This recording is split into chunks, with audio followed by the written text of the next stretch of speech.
Hi everyone, today we're gonna try to do NanoChat. NanoChat is a repo made by Mr. Karpathy, which is one of the ex-founder of OpenAI. And he created this repo so that everyone can try to make their own ChatGPT. So normally you can make it using 8H100, which is quite cheap for a chatbot, but since it's still $1,000, like as you can see, we're gonna try to make it on a budget. So to avoid paying too much, I decided to go with Vast AI, which is a cluster of people that offers their PC so that you can rent them. And as you can see, I'm paying a rig with a 3090 for 1 cent per hour. Yeah, exactly. So that's quite cheap. And it's located in Spain. So I have some other stuff. I have a Xeon with 28 threads. I have 9 gigs of RAM. I'm pretty sure I have more.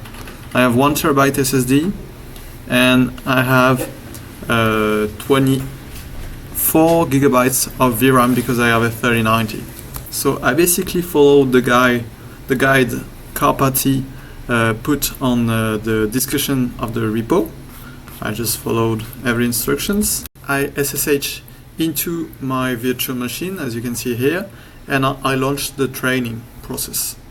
So first is creating the tokenizer, because depending on the dataset you are using, the tokenizer can be optimized.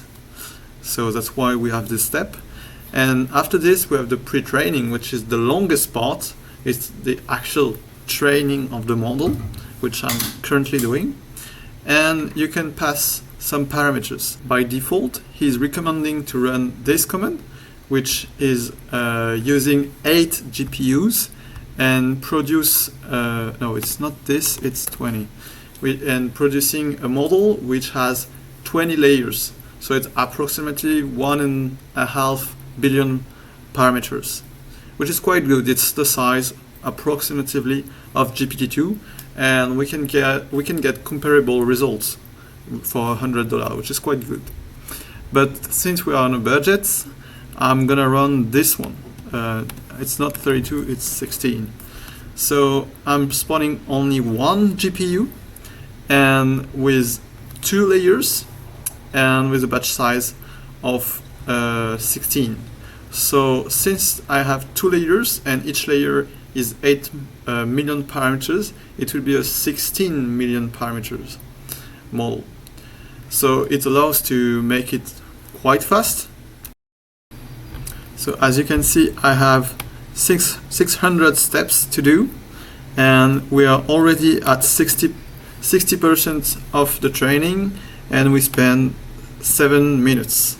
So I think the total time will be around 15 minutes. So 15 minutes to get this model is quite good, and in the end I'm going to show you we will get a command that will allow us to spawn a way to interact with the model. And there is also a command to fine-tune the model. Fine-tuning is to make it behave more like real ChatGPT, but I'm not gonna run this one because the model is so small it will not change anything. Oh, and before continuing, just one thing. As you can see, we have the loss, which is printed every time, and normally you can see the loss decreasing slowly.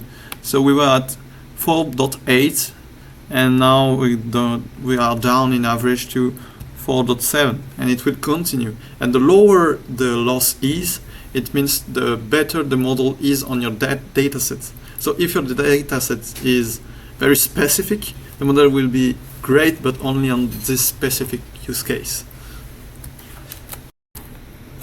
Oh, and one last thing, that I think can be interesting is the batch size. I put it to 16 because if I put it to 32, it will crash because my GPU will be out of memory. So, but the higher the number is, the faster the training will be. So try to set it at the maximum value where it doesn't crash. Okay, so now we are finished to train it. It took approximately 15 minutes. And now we're gonna test the model. So I skipped the fine-tuning because the model is too small. So we're just gonna run this command. We pass source base because we skipped the fine-tuning, and it spawns up a little utility to test the model. So we can ask hi, and the assistant will answer. It is a very simple method of studying the different type of people. A person is a person of person who is a person who is a person who is a person. So as you can see, we have some issues with the model, obviously because it's a very, very small and under-trained model. We only trained it for 15 minutes. But if you let it run for way longer and if you make it bigger, yeah, you will have a very good ChatGPT. And in fact, ChatGPT is just this. Like, if you have infinite resources, you will get ChatGPT. So we can just have fun with it. How do you do? We can see it has some kind of understanding a little bit of what he's saying, but very fast it became fucked up. I think fine-tuning can help a lot with this, but yeah, you will still have issues like this. Also, if you want to remove the repetitions, I know there is often a parameter you can tune to change this. It's called repeat penalty, and you can crank it up to avoid repetitions. And obviously you can just let it train for way longer. So yeah, that will be it for today's video. If you want, you can subscribe, like, and leave a comment. If you have any question, leave a comment. I will be happy to answer you. And yeah, also you can give some ideas of what kind of models we can try to train. I will try to make it one in French, but it will be in another video. Yeah, bye bye.